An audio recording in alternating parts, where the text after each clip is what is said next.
Kasus narkoba yang menjerat Ahmad Zoni kini makin panas dengan munculnya tudingan pemerasan dalam proses hukumnya. Di tengah isu pemindahannya ke Nusa Kambangan, pengacara Ahmad Zoni John Matias mengungkap adanya permintaan uang sebesar 300 juta rupiah yang ditulis langsung oleh Ahmad Zoni dalam surat kepada Ustadz Dery Sulaiman.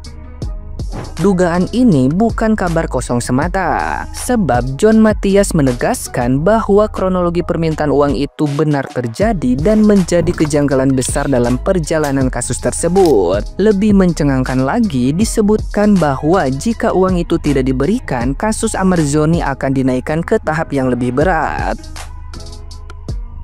John Matias menilai situasi ini sangat janggal karena kasus Ahmad Zoni yang sempat diam hampir 10 bulan tiba-tiba kembali diangkat besar-besaran tanpa alasan jelas. Ia menduga ada kepentingan tertentu di balik kebangkitan kasus tersebut. Apalagi Ahmad Zoni disebut tidak memiliki kemampuan finansial untuk bermain uang. Sang pengacara bahkan menantang aparat agar menelusuri aliran dana jika benar ada transaksi mencurigakan, agar publik tahu siapa sebenarnya yang diuntungkan dari kasus ini. Nah, gimana nih menurut netizen yang terhormat? Silahkan berkomentar ya.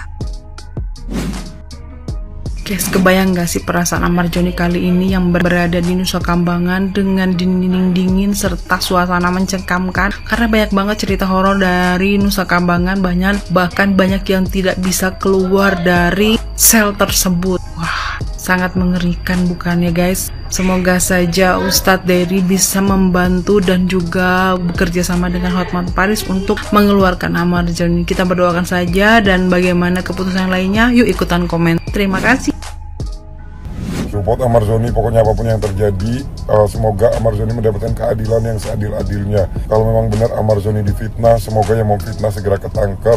Dan jujur aku merasa kehilangan banget sosok Ahmad Zoni yang dulu memang dikenal dengan banyak karyanya. Dia main sinetron, dengan karya-karyanya dia yang benar-benar menghibur kita semuanya. Dan aku berpesan sama teman-teman semuanya, jangan sampai terjerumus ke hal-hal seperti itu, ke barang-barang yang dilarang. Jangan pernah menggunakan barang-barang yang dilarang.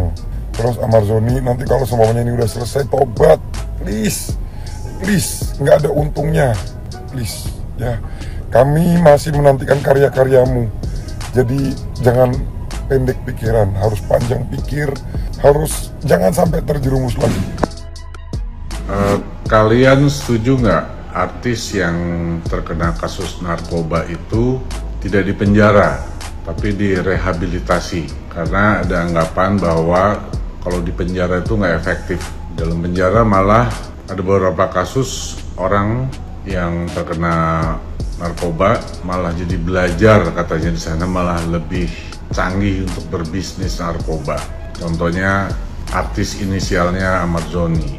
Nah, kalau nggak salah kepala BNN yang baru juga bilang bahwa artis-artis yang ditangkap itu jangan ditangkap, tapi direhabilitasi, karena mereka benarnya adalah korban, seperti orang sakit, mestinya diobatin, bukan dihukum penjara. Nah, gimana menurut kalian?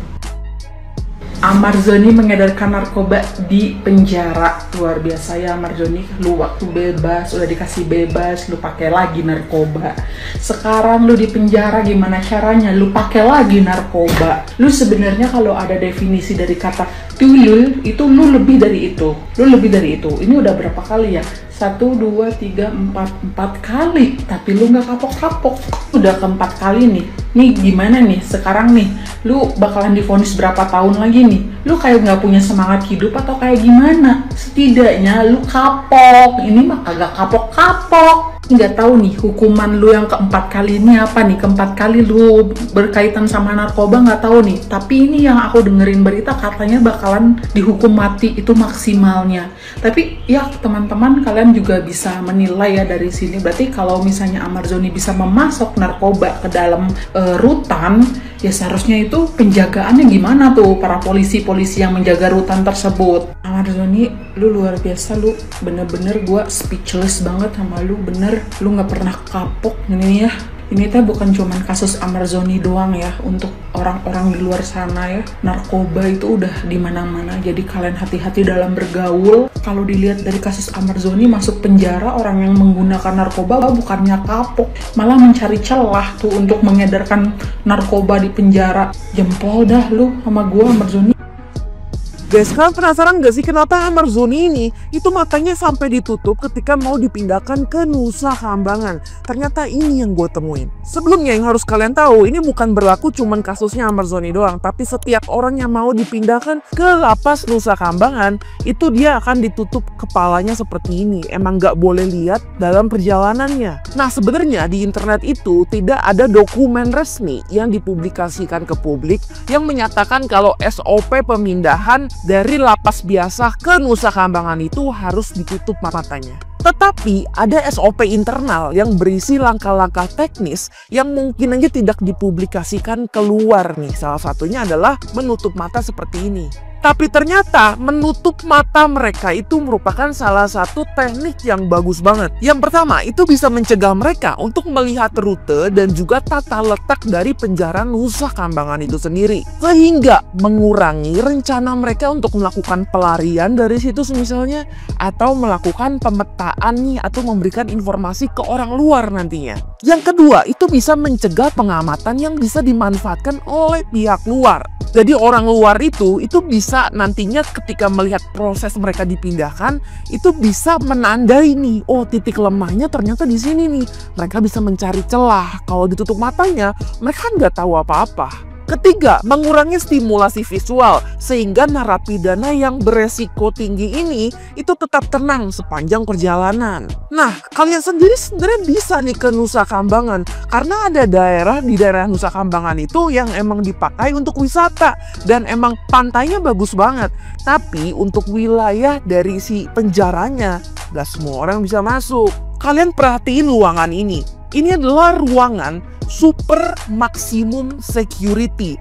Jadi levelnya udah yang paling ketat banget tuh. Dimana di dalam ruangan ini itu cuma diisi satu orang satu. Dan Amarzoni itu dapat ruangan ini. Dan kabarnya kalau kalian udah masuk ke dalam super maximum security ini, dalam waktu 1 hari itu cuma dikasih 1 jam untuk menikmati udara di luar ruangan ini. Jadi kayak bener-bener diawasi ketat banget. Ketika nama Amarzoni kembali muncul di berita, banyak orang bereaksi spontan, sudah pantas, biar jerah. Tapi sebagai seorang dosen yang mempelajari perilaku sosial dan sistem kebijakan publik, saya justru melihat ini bukan semata-mata soal salah individu, tapi gagalnya sistem dalam menangani narkoba di negeri ini. Amarzoni hanyalah satu dari ribuan kasus yang berulang. Setiap tahun ratusan mantan pengguna kembali terjerat kasus yang sama. Pertanyaannya, kenapa? Karena sistem kita terlalu fokus menghukum, tapi tidak cukup berinvestasi untuk menyembuhkan. Rehabilitas yang seharusnya jadi ruang pemulihan seringkali hanya jadi formalitas, minim tenaga profesional, tanpa pendampingan psikologis, tanpa program reintegrasi sosial yang jelas. Setelah keluar, mereka kembali ke lingkungan yang sama dengan stigma yang sama dan godaan yang sama. Lalu kita kaget nih ketika mereka jatuh di lubang yang sama lagi. Padahal sistem penegakan hukum terhadap narkoba di Indonesia masih lebih menekankan kepada penangkapan dan penghukuman ketimbang pendekatan kesehatan publik. Negara-negara lain yang sudah lama beralih dari perang melawan narkoba menjadi perang melawan penyebabnya. Misalnya kemiskinan, stres sosial, hingga keterasingan hidup. Sementara di sini kita masih bangga dengan angka penangkapan, padahal angka penyembuhan hampir tidak pernah kita bicarakan. Nusa Kambangan mungkin bisa mengurung tubuh Amarzoni, tapi bisakah mengubah sistem yang membuat ribuan orang lain bernasib sama? Karena sejatinya Masalah narkoba itu bukan hanya di tangan pengguna, tapi di jantung kebijakan negara yang belum manusiawi. Dan selama sistem kita masih sibuk menghukum tanpa memahami, tragedi seperti ini akan terus berulang, hanya dengan nama yang berbeda. Nah, menurut kalian, kenapa sistem kita masih lebih cepat menghukum daripada menyembuhkan? Tulis di komentar ya.